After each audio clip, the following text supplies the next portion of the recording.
अऊज़ु बिल्लाहि मिनश्शैतानिर्रजीम।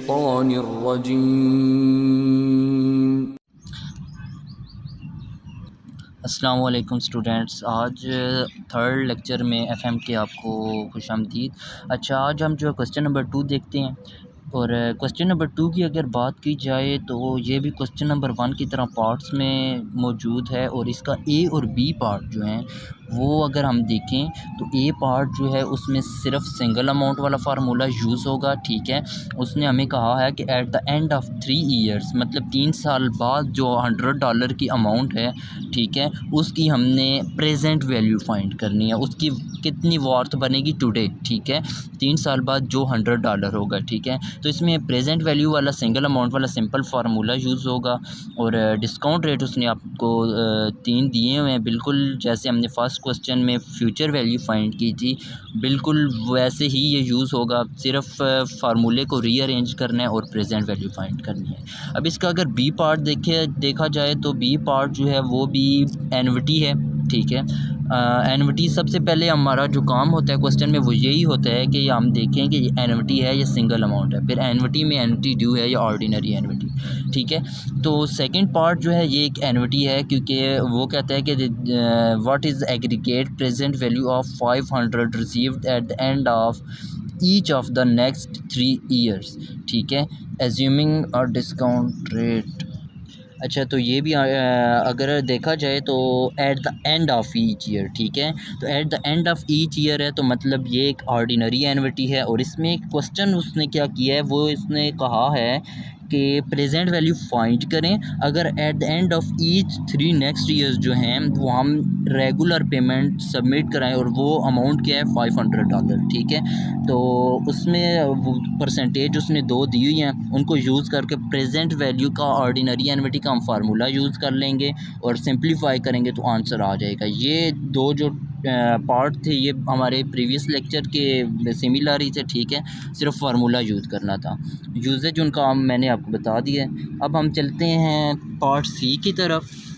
तो पार्ट सी जो है वो थोड़ा सा डिफरेंट है। पार्ट सी अगर हम पढ़ें तो $100 is received at the end of 1 year, 500 received at the end of 2 year and 1000 received at the end of 3 year.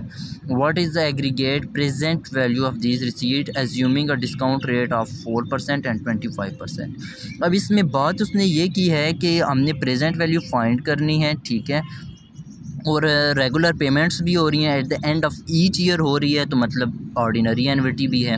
ठीक है, अब ये क्वेश्चन, ये जो पार्ट है ये ऊपर वाले पार्ट से डिफरेंट कैसे है ये हमने देखना है। वो डिफरेंट ऐसे है क्योंकि जब हम पहले फार्मूले यूज़ कर रहे थे या ऊपर वाले पार्ट कर रहे थे उसमें हम एक रेगुलर पेमेंट यूज़ कर रहे थे और रेगुलर पेमेंट सब में सेम थी।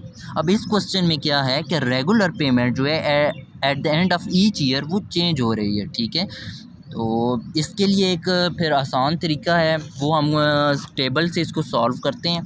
तो उसका पहले हम डेटा प्रिपेयर करते हैं पहले। अच्छा गाइस, अब इसमें जो है हमने प्रेजेंट वैल्यू फाइंड करनी थी। अब मसला ये था कि सब की जो रेगुलर पेमेंट्स थी या फ्यूचर वैल्यू थी वो डिफरेंट थी। ठीक है, तो सबसे पहले मैंने इसका डेटा प्रिपेयर कर लिया। डेटा में 2 ही चीज़ें आ रही थी मेन जो थी, एक तो आई था, वो मैं 2 उसने दिए हुए थे ऑप्शन, तो मैं 4% वाले से कर रहा हूँ, और नंबर ऑफ़ ईयर्स जो हैं वो उसने 3 बताए हुए थे। ठीक है, नीचे मैंने फार्मूला लिखा है प्रेजेंट वैल्यू फाइंड करने का।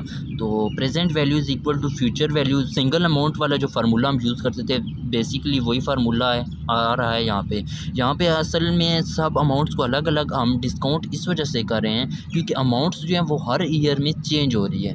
ठीक है, तो अगर इसका कॉन्सेप्ट अगर मैं समझाना शुरू करूं तो इसमें बात ये बनती है कि देखें, अब फ्यूचर वैल्यू हमें पता है और प्रेजेंट वैल्यू हमें फाइंड करनी है। ठीक है, तो हम फ्यूचर से प्रेजेंट में आएंगे। आपने मतलब वैसे तो टाइम मशीन अभी तक बनी नहीं है, पर एज्यूम ऐसे ही करना है कि टाइम मशीन बन चुकी है और फ्यूचर से हमने प्रेजेंट में आना है। ठीक है, तो फर्स्ट ईयर के बाद जो फ्यूचर वैल्यू उसने हमें बताई हुई है उसको जब हम प्रेजेंट में लेके आएंगे तो हम देखते हैं कि वो एक टाइम पीरियड के लिए पड़ा रहेगा, ठीक है। तो जब वो एक टाइम पीरियड के लिए पड़ा रहेगा तो हम उसके ऊपर डिस्काउंट भी 1 टाइम करेंगे, ठीक है। इसी तरह से जो 2 साल के बाद उसने बताई है कि 2 साल के बाद इतनी फ्यूचर वैल्यू है, तो उसको वो जो है टाइम मशीन के मुताबिक अगर हम देखें तो वो 2 ईयर्स तक पड़ा रहेगा, ठीक है। 2 ईयर्स तक जब पड़ा रहेगा तो उसको हम डबल डिस्काउंट करेंगे और उसकी जो पावर है वो 2 आ जाएगी।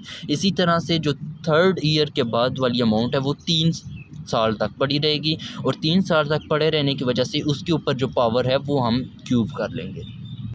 अच्छा, अगर हम क्वेश्चन को देखें तो इसमें सबसे पहले जो है वो $100 की बात की गई है, ठीक है। उसने कहा है कि $100 जो at the end of 1 year पड़ा हुआ है, तो मतलब ये 1 साल तक रहेगा।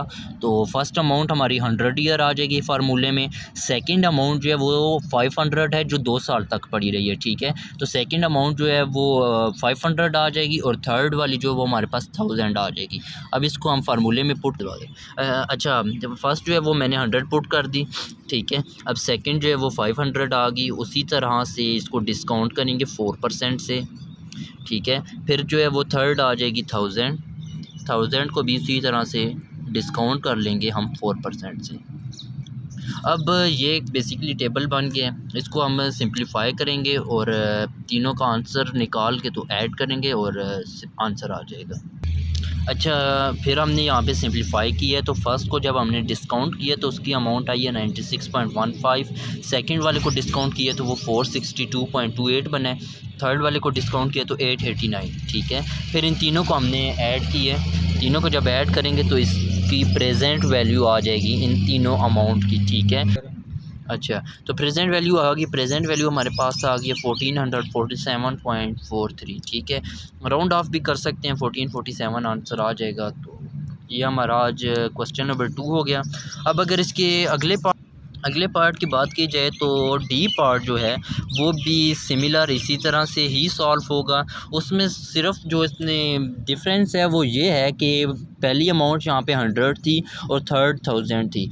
यहाँ पे फर्स्ट अमाउंट 1000 आ गई है और थर्ड 100 आ गई है, ठीक है। सिर्फ अमाउंट्स चेंज हुई हैं, बाकी मेथड बिल्कुल यही फॉलो करोगे आप। जहाँ पे 100 अमाउंट आई थी वहाँ पे 1000 आ जाएगा और 1000 वाली की जगह 100 आ जाएगा। बाकी यही मेथड फॉलो होगा और प्रेजेंट वैल्यू जो है वो निकल आएगी। अच्छा, इसके बाद जो है वो ई पार्ट में वो कहता है कि हमने सी और डी की जो कैलकुलेशंस निकाली हैं उनके दरमियान डिफरेंस क्यों है। हालांकि अमाउंट्स तीनों में 100, 500, 1000 ही हैं, नंबर ऑफ़ ईयर्स भी इतने ही हैं, परसेंटेज भी सेम है, तो फ़र्क क्यों है। तो इसकी वजह जो है वो ये है कि जो फ़र्स्ट अमाउंट है वो हम 1 साल के लिए डिस्काउंट करते हैं, ठीक है। और जो थर्ड अमाउंट है उसको हम 3 साल के लिए डिस्काउंट करते हैं। मतलब जब ज़्यादा हम किसी चीज़ को डिस्काउंट करते हैं तो उसकी वैल्यू कम हो जाती है, ठीक है। तो सी पार्ट जो है उसमें फ़र्स्ट अमाउंट 100 थी, ठीक है। 100 को हमने एक दफ़ा डिस्काउंट किया तो वो उसकी वैल्यू कम चेंज हुई, जबकि 1000 को हमने 3 दफ़ा जब हमने डिस्काउंट किया है तो उसकी अमाउंट ज़्यादा चेंज हुई थी, ठीक है। और जबकि डी पार्ट जो है इसमें फ़र्स्ट अमाउंट अब 100 की जगह 1000 है। 1000 को 1 टाइम जब डिस्काउंट करेंगे तो थोड़ा सा कम होगा, ठीक है। और जब 100 का जो है 3 दफ़ा भी डिस्काउंट करेंगे तो ज़्यादा डिफरेंस नहीं आएगा, क्योंकि अमाउंट जो बढ़ती जाती है उसका अंदर डिफरेंस भी ज़्यादा आता जाता है। तो इसी वजह से डी पार्ट जो होगा उसकी अमाउंट जो प्रेजेंट वैल्यू की अमाउंट है वो सी वाले से ज़्यादा ही होगी और यही जो है डिफरेंस की वजह भी है। और यहाँ पे आज हमारा क्वेश्चन नंबर 2 ख़त्म हुआ। हमारी वीडियो को लाइक करना और चैनल को सब्सक्राइब करना मत भूलिएगा। और अगर आपको नेक्स्ट क्वेश्चंस चाहिए तो हमारी नेक्स्ट वीडियो का इंतज़ार करें। शुक्रिया।